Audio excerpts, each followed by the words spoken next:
Welcome back, everybody, once again to the channel, Moving Up with the Miclettes. Moving on up. And we have a very special episode for y'all today. We're going to be talking about custodial accounts. My name is Joseph. And I'm Sherri. And thank you so much for being with us once again.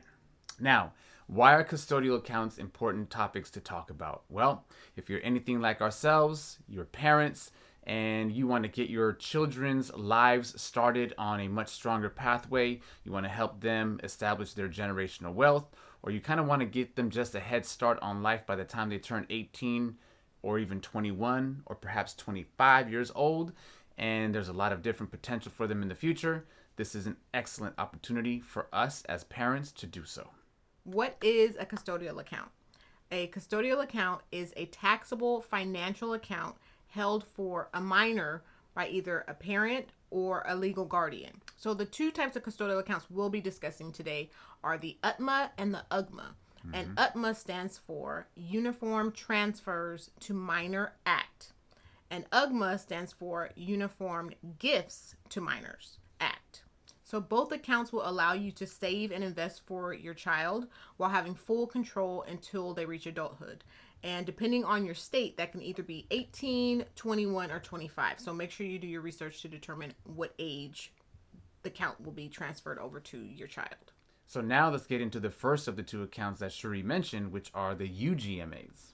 So a UGMA will permit a parent to donate to their child while they are still alive. They can include cash, they can include life insurance, they can include stocks and other annuities.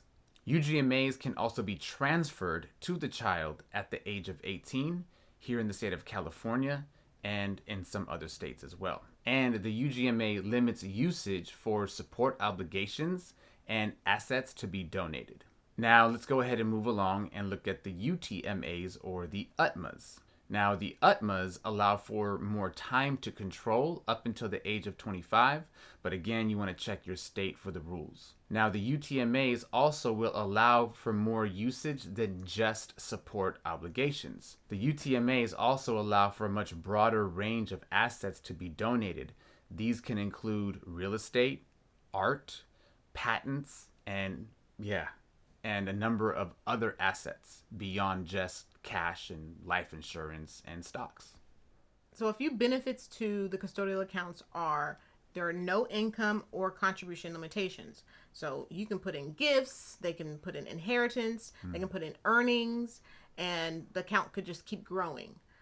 There's also no withdrawal penalties. So as long as you're using it for support of the child, like Joseph mentioned before, there are no penalties based on that. And another really cool benefit is actually not having to pay for a lawyer and all the fees to set up a trust. So basically a custodial account is kind of like a trust, but you don't have to go through all the lawyers and all the fees and everything like that. So this is just a quicker way to provide assets or put assets into your minor's name. So a few things that we need to consider about the UGMA and UTMA accounts are the following.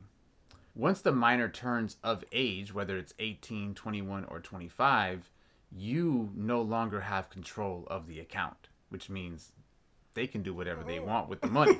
So you better hope they don't go out there and hit off the casinos or other things. We don't want somebody paying somebody else's way through college, if you know what I'm saying. Exactly. Another consideration is once the funds are taken out, that will be a taxable event for the minor. So remember, the UTMA or the custodial account is it considered an asset for your child? Just like if you, with your IRAs or your Roths, same thing. Something else to consider is if you keep withdrawing money prior to the age of 18 or 21 or 25, the less they're going to have. And so you can contribute and withdraw, but just remember that you're setting this up for your children and you're trying to get them started with more money than maybe they would have had if you would never have started the account. So just keep that in mind, right? You don't want to keep withdrawing money and expect them to be in a much better financial situation. Yeah, it needs time to grow. Yes. So allow it to grow. Allow it to grow. And just a quick tip, anything over $15,000, meaning a gift from someone from over $15,000, a form will be required to be filled out from the IRS, because for each individual, you have about $11.6 million gift allowance that you can receive per lifetime. So let's consider your child going to a university and they want to apply for financial aid. If they choose to go to school and they complete financial aid papers or a FAFSA, this is going to be considered as an asset. Any money that they may have in the UGMA and UTMA accounts is going to have to be listed as an asset and may heavily impact their financial aid qualifications. So where can you open a custodial account? Most custodial accounts you can open through either your brokerage company that you currently have, your bank, or other financial institutions, so such as Schwab or Fidelity. If you have Vanguard or M1 Finance, Robinhood, I believe, is starting to roll out custodial accounts. So you can always look into those, or banks like Ally. They also do offer custodial accounts as well. But always make sure to do your research in regards to where you open your custodial account, just to determine whether or not if they have fees or transfer fees or any type of fee when trying to have a transaction. Remember to always do your research in regards to where you're trying to open your custodial account.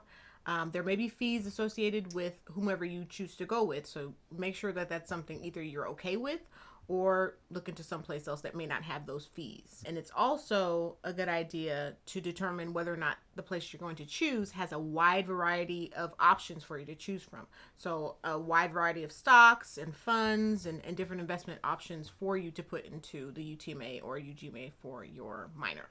So something else to consider about these two types of custodial accounts is that they're irrevocable, meaning you as the individual that is donating to this account, you can't get mad at your child and be like, I'm taking your money.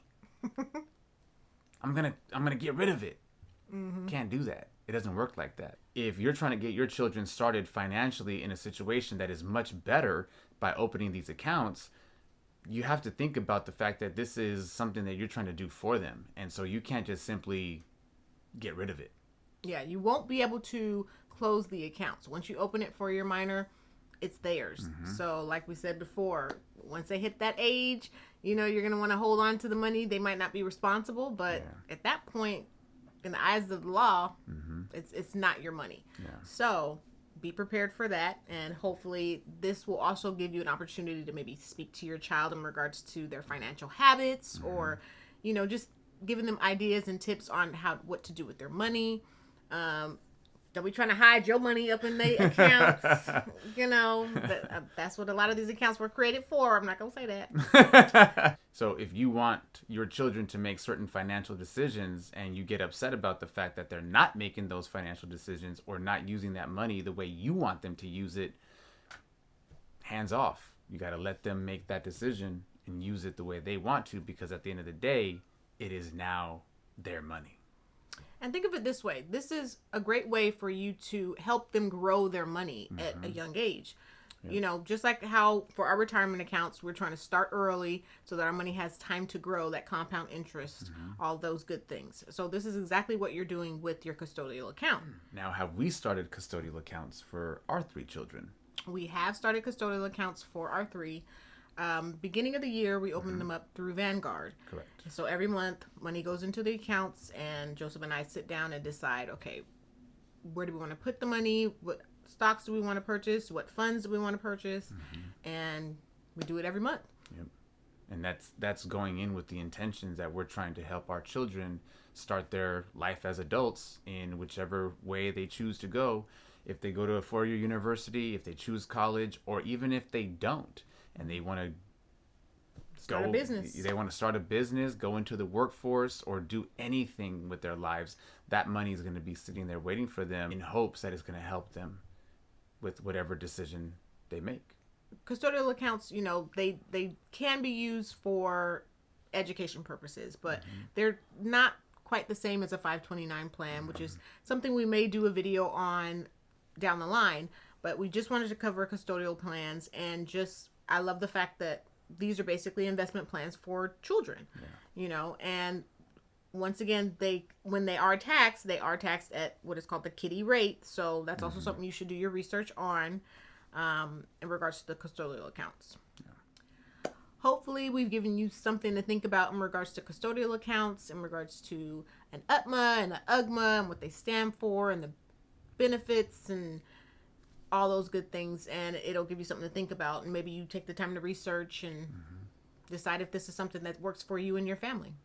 So thank you once again for being with us and tuning into the channel. Thank you for all the love and all the support that you've been showing us. And hopefully, like Sherri said, we're able to provide you with some value and pass that along to other people and help them out as well. Because at the end of the day, that is the mission. Helping each other out and just trying to support one another and hopefully being able to put each other in a much better situation than we were when we first got here. As we say always, please subscribe to the channel. Please like the channel. Please share the video. Comment down below with any questions or any thoughts and anything that you may want to add that could also help us or anybody else watching the channel and provide that insightful information.